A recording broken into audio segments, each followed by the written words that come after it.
La Russie aurait découvert l'équivalent de plus de 50 milliards de barils de pétrole sous l'Antarctique. Cela remonte à 2020, mais la nouvelle inquiète aujourd'hui la communauté internationale.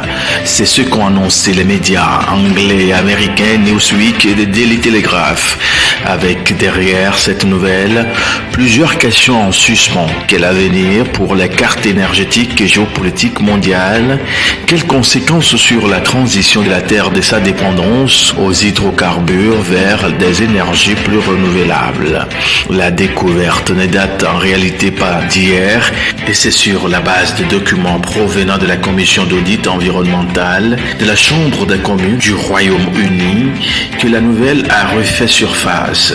4 ans plus tard, la Russie n'a cessé de marteler que seule la science l'intéresse en la matière. Mais derrière ces déclarations, il existe une autre réalité, celle que le pétrole est le nerf de la guerre en Ukraine. Après le début du conflit, l'or noir avait d'ailleurs été placé sous sanction par une partie de l'Occident.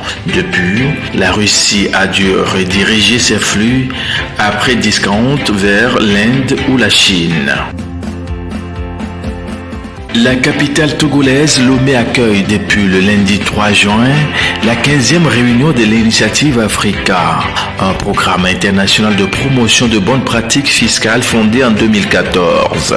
L'événement, organisé conjointement par le Forum mondial sur la transparence et l'échange de renseignements des fins fiscales, l'Office togolais des recettes OTR et le ministère de l'économie et des finances réunit plus d'une centaine de participants issus de 40 pays et d'une dizaine d'organisations internationales.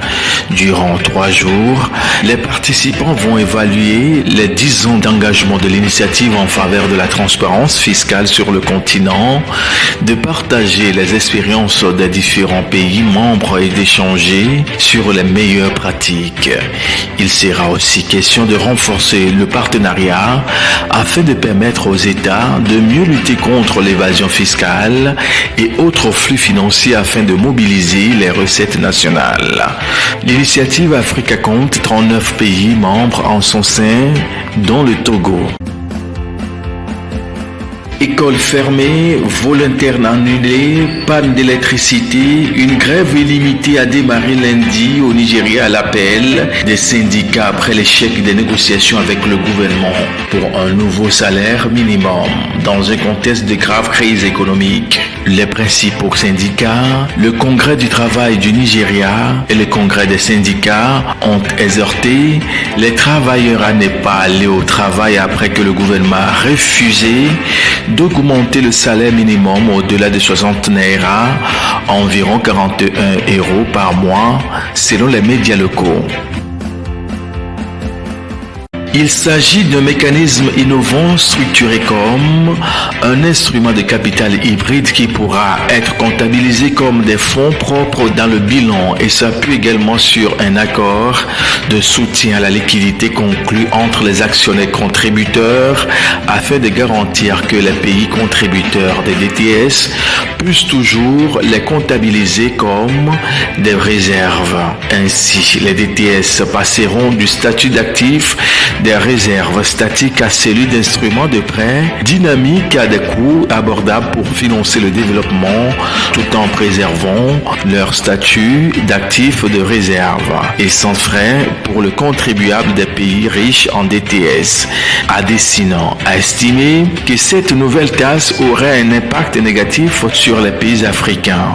Il a précisé qu'une étude montre que l'Afrique pourrait perdre 35 milliards de dollars chaque année sur ses exportations et dont cela aura certainement des conséquences sur le continent. Il recommande à l'Europe de faire preuve de souplesse envers les pays africains. Soulignons que la Banque africaine de développement avait annoncé son adhésion officielle à l'initiative africaine des marchés du carbone dès 30 mai 2024.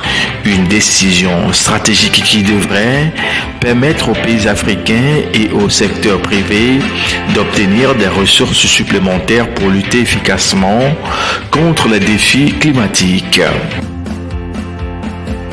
Ce sommet, dont les travaux ont été lancés par le président coréen, connaît la participation de plus de 45 pays africains qui vont plancher 2 jours durant sur les moyens de développer la coopération entre la Corée et les États africains, notamment dans les domaines de l'économie, de l'énergie et du numérique.